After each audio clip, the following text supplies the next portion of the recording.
Hello and welcome to my channel. If you're used to going to File, Save, or Control S to just save and override a JPEG, you'll notice that ever since the update in December of 2022, if we make an edit and do Control S, the file type to save as does not show JPEG.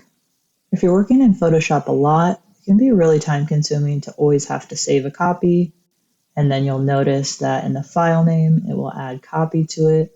All I really want to do is override that JPEG quickly.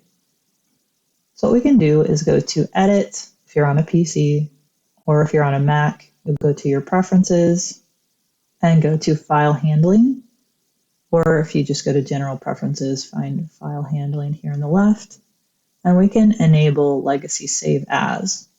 If you don't want to enable that, but you don't want to append a copy, you can just check that box. But I really would just want to save and override any edits to my JPEG. So now if I do Control S or File Save, I can save as a JPEG right away. If this video helped you out, please like the video and subscribe for more content like this. Thanks for watching and see you next time. Take care.